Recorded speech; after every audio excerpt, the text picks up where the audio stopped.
Hi everyone, for Tuesday, June 9th, we're going to review what arrays are. Arrays are really similar to area or area models, but arrays are typically made of dots or little figures that are repeated in neat, nice rows and columns. We're also going to do a little problem solving, and we can use some arrays to help us solve those problems. Okay, these are arrays. So if you're ever asked to give an example of an array, usually it's circles are the easiest thing to do. Please notice how neat and nice all the rows are lined up together, right? And just as all the rows are lined up together, all the columns are also lined up neatly together, so that you know that there's the same number in each row and the same number in each column. So it's neat and nice, and that type of work is really important. So the difference between, I'll say, arrays versus area models.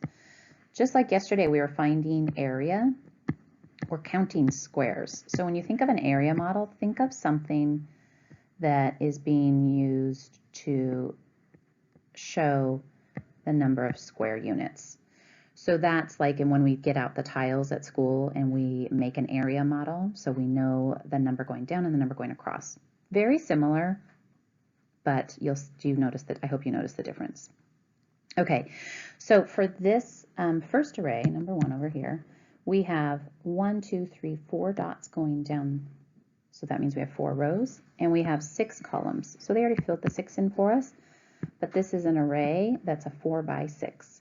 So altogether that is 24.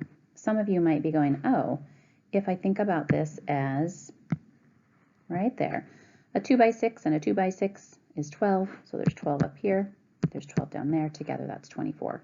However you need to think about it. Okay, our second problem down here, we have 1, 2, 3, 4, 5. So we have 5 rows. Remember a row goes this way. There's 5 of them. And then I have 1, 2, 3, 4, 5, 6 columns. So the columns are the vertical ones going this way. All right, in my 5 rows, 6 columns, that would give me a total of 30 items in that array. Maybe you think of them as cookies on a cookie sheet. I know I like to put my cookies in an array before I put them in the oven. All right, let's look at number 3 over here. 1, 2, 3, 4, 5, 6, 7, 8. So there's 8 rows. I don't really like working with 8 very much, but let's see how this goes. By 1, 2, 3, 4, 5, 6 again. So this is an 8 by 6. Some of you might feel pretty good about an 8 by 6. Some of us might prefer to think about this of, oh, up here there are 5 rows. Down here there are 3 rows. So a 5 by 6 is 30, right? This 5 and this 6. And a 3 by 6 is 18. When I put those together, I get 48, right? That's a good one. All right, so there are 48 cookies on that giant cookie sheet. All right, let's review what an array is. You may be asked to make an array for, let's say, a 1 by 9. So in my head, I think of that as 1 row and 9 columns. Maybe you think of it as 1 row in the theater with 9 seats in it. So here is going to be the start of my 1 row, and I need to have 9 in it. The screen is not liking me to make dots, so they're just going to look a little bit like squares. I've lost track. 1, 2, 3, 4, 5, 6, 7, 8, 9. That's as good as my dots are going to get on here. Sorry about that. All right, you might also be asked to make an array that is, let's say, a 3 by 4. So remind yourself that you want 3 rows by 4 columns, or 3 rows and 4 seats in each column. You can think of it that way. So let's see if I have an easier time. I'm going to make little slashes, I think. 1, 2, 3 rows, and I need 4 columns. Don't forget that this is already one of your columns, so don't forget to let that be counted. So I have 1, 2, 3, 4. But my array is not done because I don't have an equal number in each row and each column. So I need to complete this. So that's an array. I hope that makes sense. Let's see how these can be applied to a story problem. In a math competition, Gabriel completes 3 times as many problems as Harry. Altogether, they complete a number of problems. How many problems does Gabriel complete? So let's reread that. In a math competition, Gabriel completes 3 times as many problems as Harry. Altogether, they complete a number of problems. How many problems does Gabriel complete? So let's think about first writing our statement. Gabriel, maybe we'll nickname him Gabe for our friend Gabe. Gabe completes blank problems. And we can go from there. I also want to make a bar model of this. So if he completes, we have Gabriel and Harry. So we have Gabe and Harry. So if Harry, who completes more, Gabe or Matt or Harry? Yeah, so if we look at that, he completes 3 times as many as Harry. So if Harry does 1 problem, that means Gabe would do 3 times as many. So he would have completed 3 problems. If Harry did 2 problems, then Gabe would have done 3 times as many, which would mean he did 6 problems. So Harry completed some number of problems, but Gabe did that number 3 times. So we're going to represent in a bar model like this. We also are going to know how many problems they completed all together. So that is going to be, this information is going to go there. What we want to figure out is just how many problems did Gabe complete. That's my X. So you might be looking at this now that whatever number this is, there are 4 equal parts now. So that number shared by 4. So let's see what we can do. I'm going to reveal the information on the next page and have to rebuild that. Let's rebuild the bar model. All right, altogether they complete 72 problems. So let's take a look at this together. So we have Gabe, he completes more problems. And he completes 3 times more problems, so let's 1, 2, 3 times more. Harry completes 1 of those sections. Altogether, they have 72 problems completed. And remember, what we're looking for is the number of problems that Gabe completed. So we have to figure out how many can we put in each. So for this division problem, we can think of, we kind of have 4 rows, 4 parts, and we could equally distribute out until we've distributed out 72 of those problems. That seems like a long ways to go, doesn't it? I also remember that when I have 4 sections, 1, 2, 3, 4. So there's going to be an equal number of problems in each one of those parts. So I'm kind of thinking like this, 72 divided by 4. That's not, and that's the X we're looking for, that's not really a problem we've worked on much. But do you remember in our thought bubble for 4, the idea of double-double when we're multiplying? Well, we can do the opposite. If we're sharing or dividing, we can think of half and half. So what is half of 72? 72 divided by 2, or 72 and half. Let's think of 70 and half would be 35.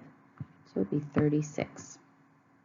You can check, let's check. 36 plus 36, that's 60 and 12, 72. Now we want to know what 36 divided by 2 is. That is 18. So that means that each, oh, this is not X, this is going to be Y, sorry. So each one of these is 18 problems. Do you see why? So we split the 72 into the 4 sections. Each of the 4 sections would have 18 problems. Now we need to do 3 groups of 18 to find our X, because we are looking for the number of problems that Gabe sold. That's why I changed this to a Y, because that is just what one of these sections is. So if we do 3 groups of 10, 30, and 3 groups of 8 is 24. So we can see that Gabe would have solved 54 problems. I kind of want to check that though. If I add, this is Gabe, if I add the 18 problems that Harry did, would I get back to 72? So 8 plus 54 would be 62 plus 10 more is 72. Wow, we've got it correct. So down here's my sentence. Gabriel completes 54 problems. We didn't really use an array for that. It's okay. We have to have lots of strategies in our toolkit. All right, here's another student of our 3rd grade, Michael. Michael has a number of cartons of milk. He packs the cartons equally into 8 boxes. He sells each carton for $3. How much money does Michael earn for each box of milk? All right, so he's going to put the cartons into these boxes, and we have to know how many cartons he can fit in each box. So can you picture, here comes some horrible artwork, one of those milk cartons like that. It has that top thing. So he's going to put a number of those equally into these 8 boxes. And then every carton is going to be sold for $3. So we have to find what the value of a box is. Does that make sense? All right, so let's see what this might look like. And we're looking for how much money does Michael earn for each box of milk. Let's look at the next page. So down here, Michael will earn blank dollars for each box of milk. He has 64 cartons, and he's going to put them into 8 boxes. I forgot to draw a bar model. So my bar model is going to have 8 sections. I'm going to partition it into 4 first, and then double the partitions by partitioning that one more time. So all together, we know there are 64 in here, right? And we have to figure out how many of these will go in each box. So you're right to be thinking that we're thinking about 64 cartons being partitioned or shared into 8 boxes. Again, we can kind of think about this as, it's like the 4. We could do it in half and half and half. Or some of you might be thinking of your math facts. So if you remind yourself of some math facts, like I always start at 5. 5 groups of 8 is 40. We're not quite there. How far away are we from 64? 24. So we need 3 more groups. 8 groups of 8 is 64. So that's my thought bubble to help remind me of some of those facts. So 64 cartons shared into 8 boxes. We're going to have 8 cartons of milk in each box. So even on here, if I label this 8, right?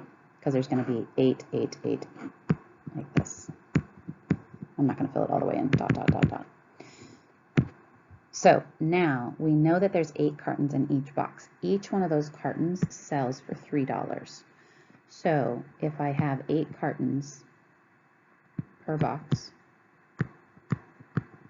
and I know that each one of them is going to sell for $3, that means that 8 groups of 3 is going to be 24. So each box will sell for $24. So he will earn $24 for each box of milk that he sells, because a carton sells for $3, but the box has 8 cartons in it, so it's going to sell for $24. All right, so your practice today. This is super important. Do you notice I left this highlighted in yellow? I need you to go back and find workbook A. So you've been doing a lot of work in the last several weeks in workbook B, but the practice for today is back in workbook A. So if you go back and look for, I'm going to grab mine right now. So at the very top corner, it will say 3A. That's what you're looking for. So there's 2 pages in there, but they're separated. So you're going to work on page 165 and 179. So not 165 through 179. It's just 2 pages, 165 and 179. Review that with somebody at home. Please make sure you grab workbook A. Okay. There's going to be some practice problems in Seesaw, and math tiles will be posted today.